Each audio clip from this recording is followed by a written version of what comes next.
Salam Indonesia, salam Nusantara dari Sabang sampai Merauke, dari Minang sampai Pulau Rote. Salam sahabat, salam keren, salam dari Pulau Lombok, dari kota 1000 masjid. Dan saat ini saya akan melanjutkan seri kita Pemimpin yang Baik bagian yang kedua. Jadi dalam seri yang kedua ini, ya pertama-tama dalam pertemuan ini saya mengucapkan puji syukur kepada Tuhan di mana Dia telah memberikan kesempatan bagi kita untuk bertemu kembali, dan kiranya ini membawa manfaat khususnya kepada orang-orang muda yang ingin menjadi pemimpin di masa yang akan datang atau pemimpin yang masa kini. Semoga bisa menjadi acuan yang harus kita buat di dalam kepemimpinan kita. Yang pertama, pemimpin yang baik bagian kedua itu, pemimpin yang baik harus mau turun ke bawah. Mengapa pemimpin itu harus turun ke bawah? Karena ketika kita katakan ke bawahan kita, kalau dia di pemerintahan, tentu kalau dia gubernur ada SKPD-nya, atau ya apa namanya saya kurang tahu, tetapi ada banyak, ada kepala dinas, ada macam-macam yang di bawah dia itu. Nah, jadi setidak-tidaknya kalau dia turun ke bawah, dia tahu bagaimana sampai kemaksimalan mereka, dan juga dia bisa memotivasi dan memberikan arah yang jelas kepada para kepala-kepala dinas, dan jangan sungkan-sungkan untuk mengatakan kalau mereka memang tidak berhasil di situ dalam kedudukannya untuk memberikan manfaat seluas-luasnya kepada masyarakat, ya jangan sungkan-sungkan untuk menggantikan mereka, menggantikan yang kepada orang-orang yang produktif.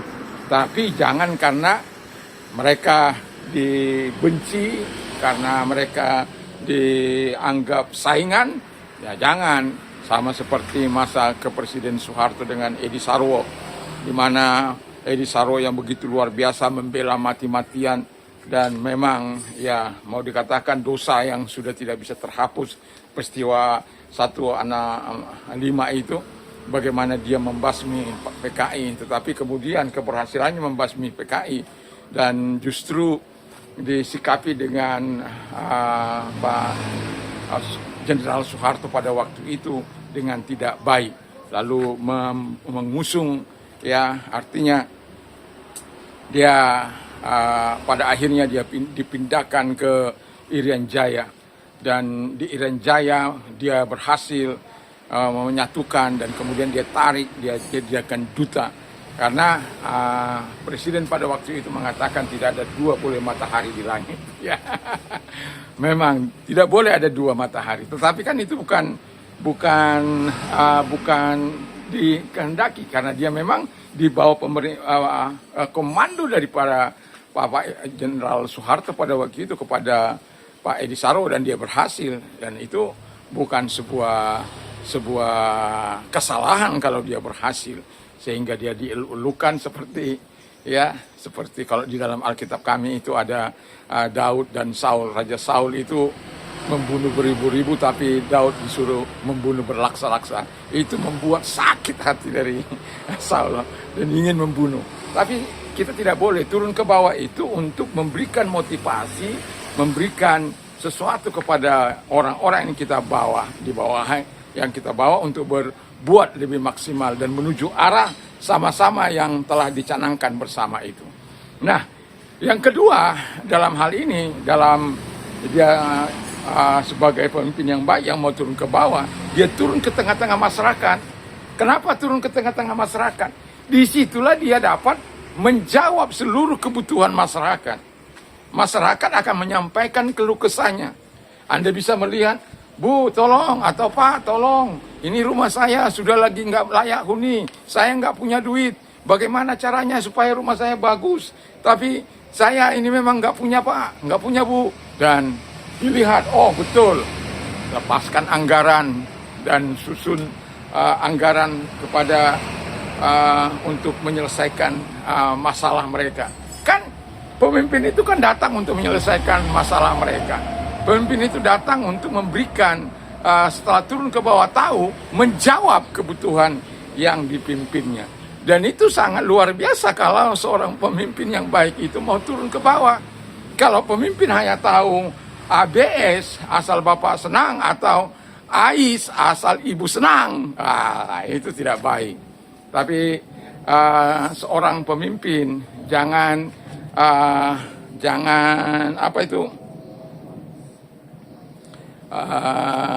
jangan hanya asal Bapak senang, asal Ibu senang, tapi betul-betul melihat kepada baik yang dipimpinnya supaya bergerak bersama memajukan, mensejahterakan masyarakat sebagaimana amanat undang-undang. Dan juga ketika beliau atau pemimpin turun ke bawah melihat kebutuhan masyarakat, jangan tutup telinga, jangan tutup mata, tapi sungguh mau memperbaiki situasi dan keadaan yang dialami oleh masyarakat. Karena memang negara hadir untuk mengentaskan kemiskinan.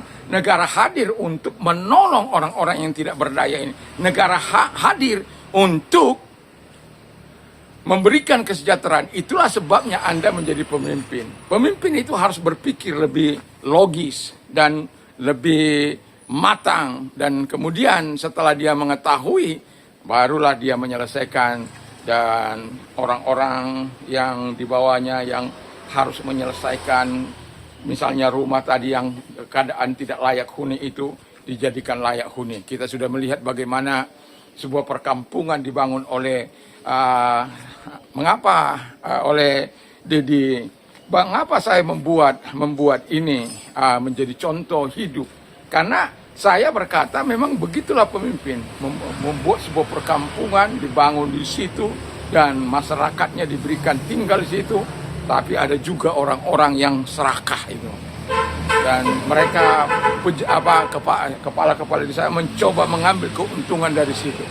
Nggak boleh. Pemimpin itu harus baik, ya. Pemimpin itu harus mengutamakan rakyatnya. Apalagi bukan dia yang membangun, tapi mencoba memanipulasi, mencoba mengeksploitasi untuk kepentingannya. Itu sesuatu yang tidak baik, ya. Itu kalau saya katakan top down, pemerintah dengan top down. Kamu harus dengan saya, nggak bisa. Sekarang ini harus piramida terbalik, ya.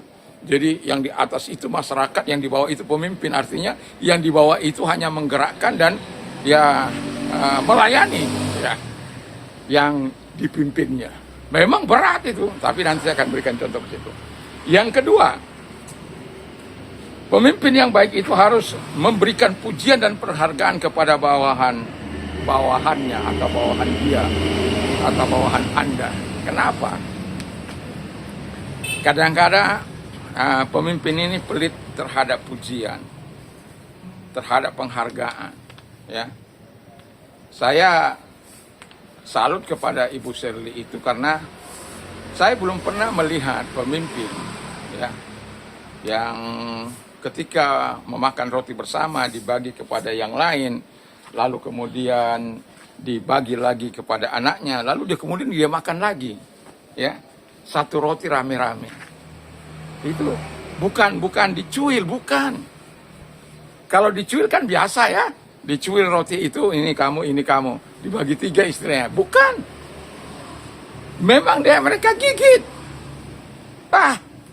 Itu saya nggak bisa bayangkan seorang pemimpin yang seperti ini. Dan saya terus akan memberikan pujian dan akan terus saya katakan ini. Kenapa?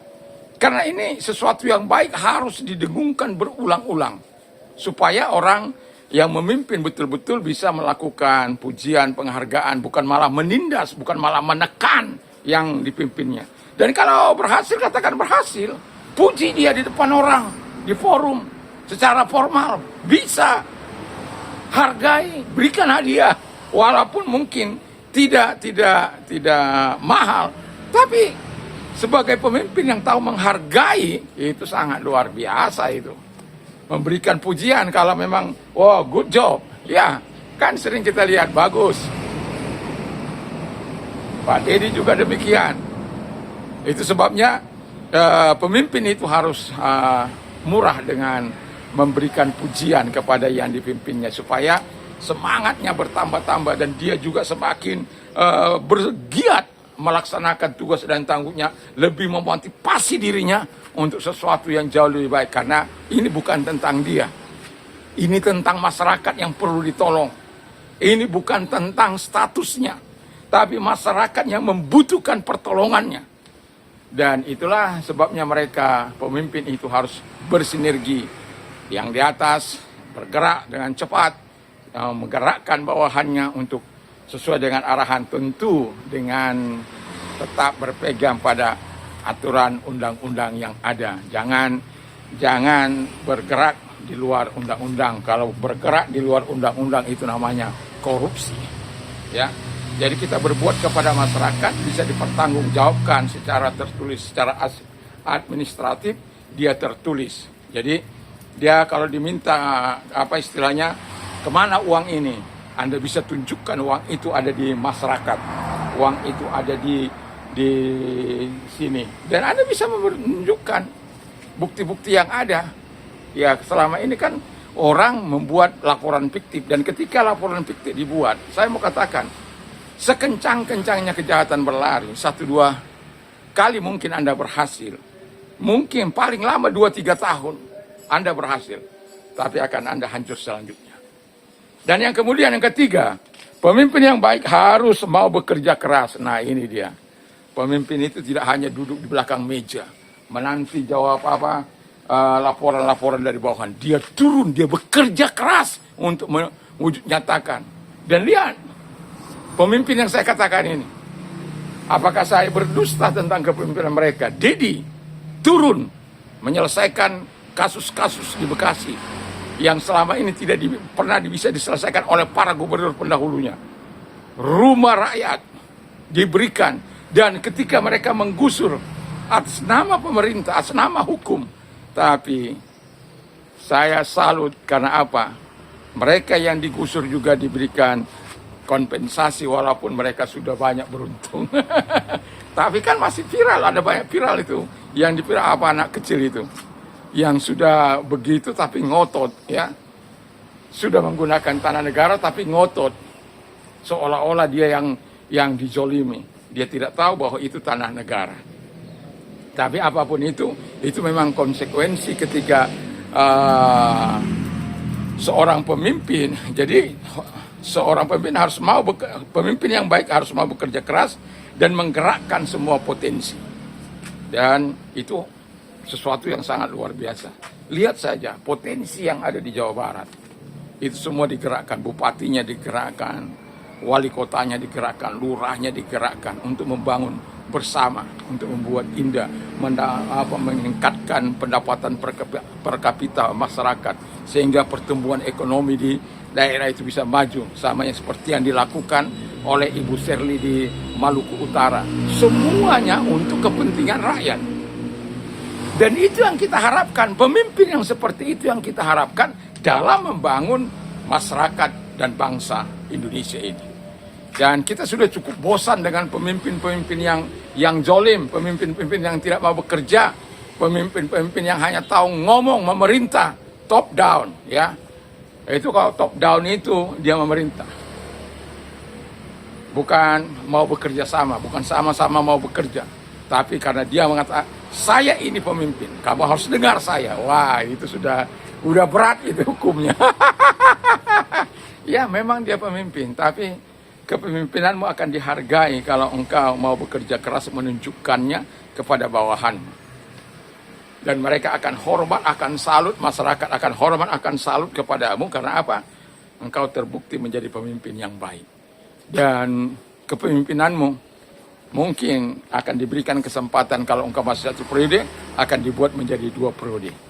Kalau engkau berhasil di situ, mungkin kamu akan naik ke tingkat nasional. Kalau dia di kabupaten,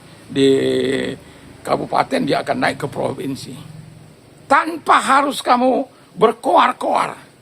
Karena dunia medsos sekarang ini nggak bisa dibohongi. Apa yang Anda perbuat, semua tampak. Itu sebabnya kalau Anda seorang pemimpin yang baik, ya nyatakan di tengah berita-berita medsos, ya buat. Tapi kan itu yang nyata, bukan yang direkayasa.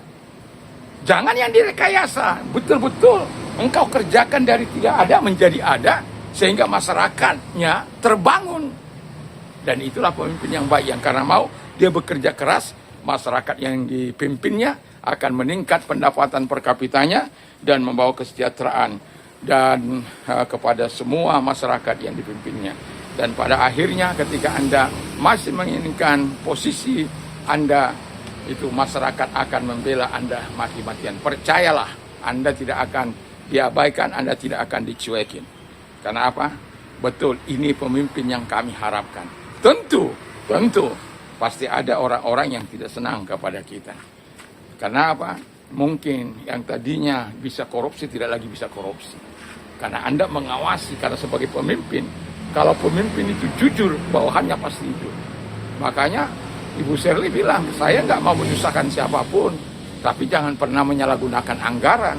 Kalau memang digunakan untuk sesuatu biaya perjalanan memang itu, ya harus. Dan tetapi jangan coba-coba untuk menilap, untuk membuat hal laporan-laporan fiktif. Nggak boleh. Kalau diketahui, segera akan mengalami hukum. Dan Dedi juga demikian. Orang-orang yang tegas itu yang mau membangun rakyat. Kalau Dedi lebih hebat lagi, yang mengatakan, biar kami susah asal rakyat senang. Tapi kalau Ibu Shirley bilang, saya selama kepemimpinan saya ini, saya ingin melihat masyarakat yang saya pimpin 5 tahun ke depan ini akan menjadi hidup bahagia oleh karena kepemimpinannya. Dan itu sudah dimulai dari orang yang berprestasi diberikan sumbangan, rumah-rumah yang tidak layak diperbaiki, nelayan-nelayan mendapatkan mesin-mesin yang lebih baik, dan walaupun ada tanggung jawab mereka untuk mengembalikan, tetapi tanpa harus menanggung bunga yang luar biasa. Itu untuk stimulasi kepada yang lain lagi, supaya kalau mereka berhasil bisa membangun nelayan-nelayan yang lain. Karena memang terlalu banyak, anggaran kan tidak begitu banyak. Kalau berputar dengan baik, perputaran ekonominya dengan baik, masyarakat itu akan ekonomi mereka juga akan bergerak. Dan itu karena apa? Ada pemimpin yang baik. Kita berdoa semakin banyak di bangsa ini menjadi pemimpin-pemimpin yang baik. Bagian kedua, dan saya berharap kita terus 3 hal yang harus kita punyai dalam hal ini. Kita harus sebagai pemimpin harus siap turun ke bawah, dan juga jangan takut untuk memberikan pujian dan penghargaan kepada bawahan kita atau kepada masyarakat yang melakukan sesuatu yang terobosan-terobosan, dan mendukung mereka, kemudian memberikan penghargaan kepada mereka. Harus mau bekerja keras dan menggerakkan semua potensi yang ada di bawahnya untuk bergerak bersama satu tujuan demi masyarakat mendapatkan manfaat yang sebesar-besarnya. Dan saya mau mengatakan, kalau orang-orang muda yang saat ini ingin jadi pemimpin atau yang sedang bersiap-siap, saya akan tetap mengatakan, there is a will, there is a way. Di mana ada kemauan, di situ ada jalan. Learn today and lead tomorrow. Semoga Anda sebagai mahasiswa saat ini dan mau menjadi pemimpin, jadilah pemimpin yang baik. Tanamkan dalam hatimu, sehingga ketika engkau menjadi pemimpin, baik di organisasimu, baik di BEM, Anda sudah tahu, oh ini loh di pemimpin yang diharapkan. Ada leadership 1-7, dan ada juga yang pemimpin yang baik ini. Semoga ini sudah bagian kedua, kita akan terus maju. Dan saya ingin mengimplementasikan ini supaya kelak dengan harapan penuh saya akan melihat pemimpin-pemimpin yang baik di masa kini. Kalau saat ini kita bisa melihat betapa baiknya kalau orang-orang memimpin di dunia dengan cara-cara yang apa yang saya katakan tadi. Mereka dipuja-puji. Bayangkan kalau Shirley datang ke suatu provinsi lain, mereka dieluh-elukan.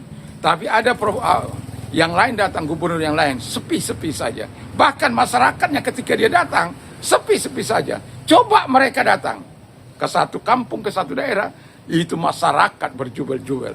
Menandakan apa? Ada kerinduan untuk bertemu dengan pemimpinnya, dan pemimpinnya mau bertemu. Kiranya jadilah pemimpin yang baik di masa kini maupun masa yang akan datang. Yang memimpin masa kini, jangan lupa Tugasmu adalah untuk mensejahterakan rakyat, memotivasi rakyat, memberikan yang terbaik. Mantap, mantap, mantap!